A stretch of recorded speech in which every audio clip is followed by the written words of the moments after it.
Hey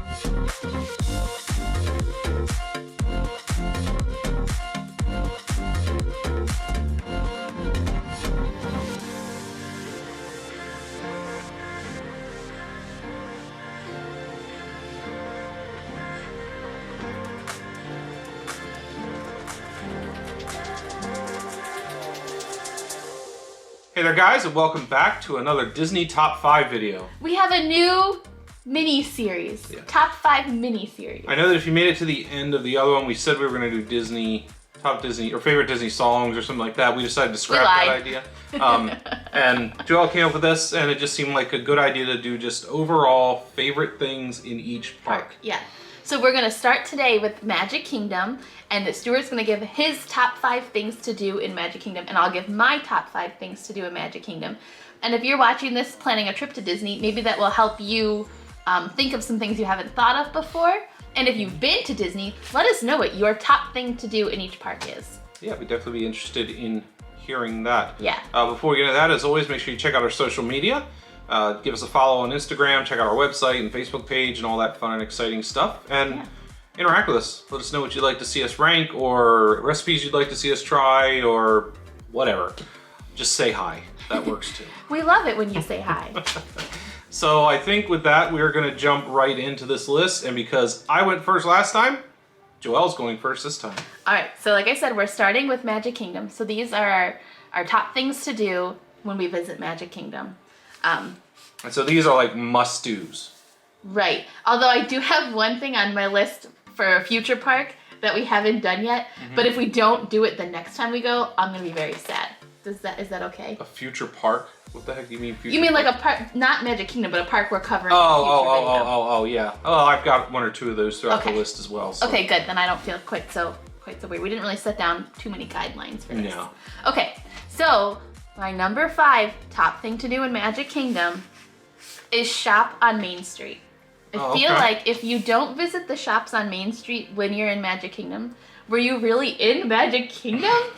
I mean, and I don't Stuart would say yes. Yeah, but Joelle would say no. Like, well, you have to browse. Not saying you have to buy anything, but it's always fun to see what they have. And I feel like you always find something that you don't see at like Disney stores in your area. So that's my top 5. My number 5 thing to do is shop. That's your on top Main 5? Street. That's all That's 5. it, just shop. Just shop. Joelle's list is full of shops. If you know me, you might agree. Yes, so shop on Main Street. Okay. I mean, that's the thing. Shopping didn't, that wasn't even an honorable mention for me. So, I didn't think it would be. All right, my number 5, and it's one that I'm a little upset we didn't get a chance to see the last time we were there. We heard them. We did not see them. Okay. And that would be the Dapper Dans. Yep. They're just fun to listen to. It's like a barbershop quartet, and yeah, and they sing songs and they kind of tell funny jokes and they play these like weird bell things. Right. Really fun. And during Halloween, they become the Cadaver Dance. Yeah, they're so like zombies. Unfortunately, we didn't get a chance to see them. We heard them. We heard them when we first entered into Magic Kingdom, but they were just wrapping up when we got in the park. Yeah. So, but just fun to watch. Just a fun entertainment thing to hear and to participate in. So, and they have bad jokes, which is always right a up winner. Stuart's alley. That is right up my alley. So, for me, my number 5 must-see thing is Dapper Dans. Yeah, and they're hard to see because they have no set schedule, so you just kind of have to either know where they're going to be and stay there for a little bit, or run into them. And that's current with COVID and all that stuff. If it's a regular time without all the restrictions, they were in the Festival of Fantasy Parade, or one of the parades that did go through Main Street, so you would be guaranteed to see them then. Yeah. But they're a little hard to because there's no real schedule for them anymore. Yeah, but that's what makes being able to hear them like more exciting, I think, because we caught them. Yeah. Okay. All right, my number 4 thing to do in Magic Kingdom is to get whatever the special Dole Whip float is from Storybook Treats. So we didn't realize the first time we went, we were not as Disney educated as we are now. The second time we went, we got the Peter Pan float and the cotton candy flavored cone. And then when we went this past time over Halloween, we got the Ursula the Poor Unfortunate Souls float. And they seem like every 6 months or so, they come out with something new. And I think that is really fun. So that's my number 4. We'll link the video below where we tried the Poor Unfortunate Souls float. That was one that was really controversial. Some people loved it, some people hated it. I actually liked it. Yeah, I thought it was pretty good too. It was different, and it's not what you expect of an ice cream treat or a Dole Whip or something like that. But yeah, I enjoyed it. But yeah, so Storybook Treats usually has like different new flavors of Dole Whip, which I think the Peter Pan float is the line there now is what they've got. So yeah, as of now. Okay. Interesting. So that's my number 4. All right, my number 4 is a ride. The number 4 thing that I felt like, I think we've done it each time we've gone to Magic Kingdom, and it's Jungle Cruise. Oh, okay. It's one of the original rides that's there, and it's just a fun ride. Like, once again, bad puns, horrible jokes. It does change depending on your skipper, because I think each skipper has their own little thing that they do. Spiel that they go through. But it's just a fun ride. I'm sure for a lot of people it's a nostalgic ride. Yeah. It's just an enjoyable ride that I feel like we need to do at least once when we go to Magic Kingdom. So for me, Jungle Cruise ended up at number 4. All right, my number 3. Is more food. It is get a snack from Sleepy Hollow. Okay. So whatever, like, it doesn't matter the snack. I feel like you're pretty safe picking anything from Sleepy Hollow. Stuart had the chicken, sweet and spicy chicken waffle sandwich that was really good. The last time we went, we had their fall treat, which was the pumpkin Mickey waffle ice cream sundae, which I loved. I haven't had a chance to try it yet, but it's on my list, is the Nutella waffle sandwich with fresh fruit. I think that'd be good. They have the really big Mickey waffles there, which who doesn't love a Mickey waffle? And it's not a big menu, but I think you're safe picking any treat from Sleepy Hollow. And so that is my number 3. Get a treat from Sleepy Hollow. All right. And that is also where we got the Madame Leota sipper that you'll see, but not slipper. Not a slipper. You don't put it on your foot. All right. My number 3 was another ride, and it was Buzz Lightyear Space Ranger Spin. This is one that we always do when we're in Magic Kingdom. It's just a lot of fun. If you're competitive, it's a great opportunity there. It is challenging because I think, as Joelle shared in our top 5 rides, it is tough because there are a lot of little red lights, so it's hard to keep track of where yours light is. But it's just a fun ride. Like, he likes it because he wins every time. There is that, but it's also just a fun ride. Like, it is a fun ride. It's just fun to go through, and it's fun for any age. Like, my parents loved it. Little kids would love it. Yep.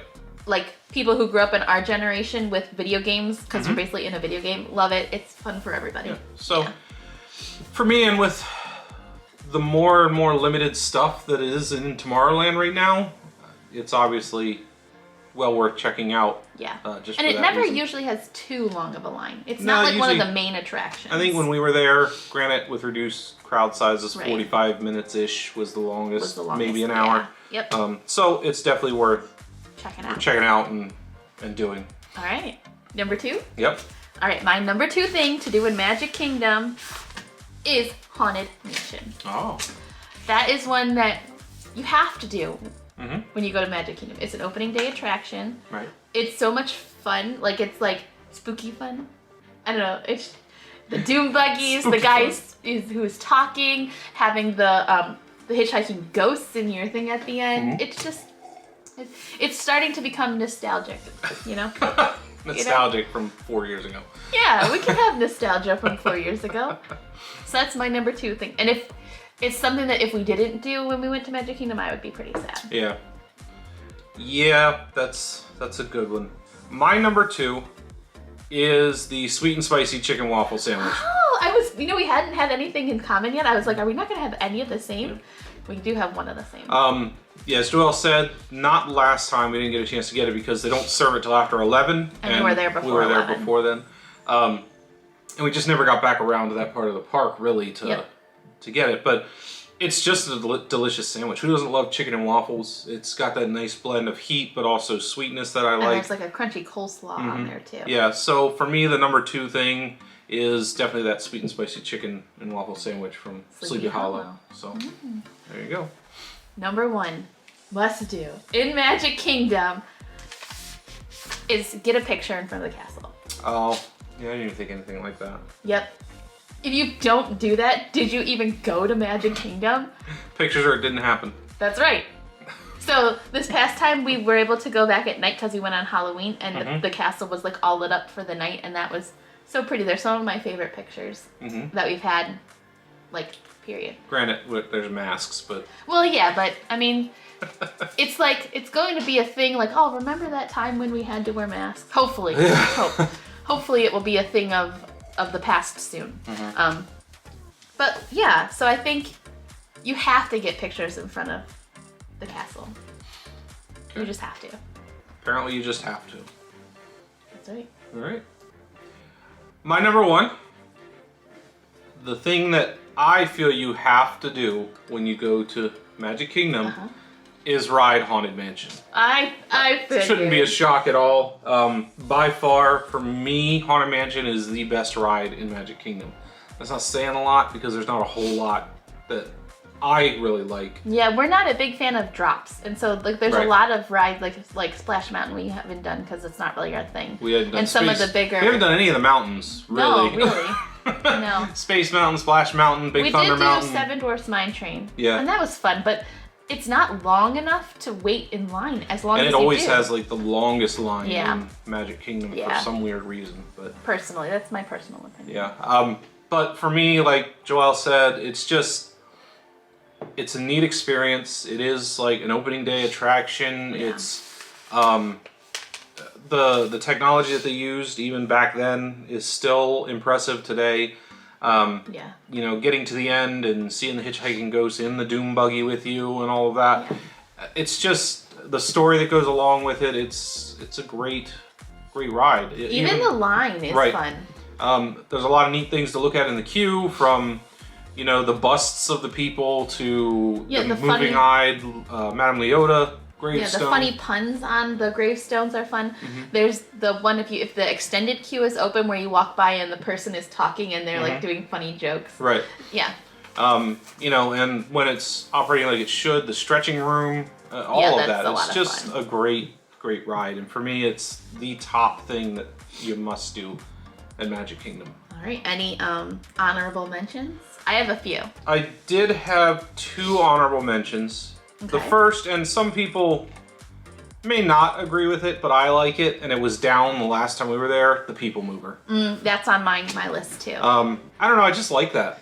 You know, it's cool because it's in the shade and you're moving, so there's like a nice breeze. It's just a chance to sit down and be a little bit in the quiet because it's not very noisy when you go through that. So I think it's just a nice, relaxing break from the chaos of the parks.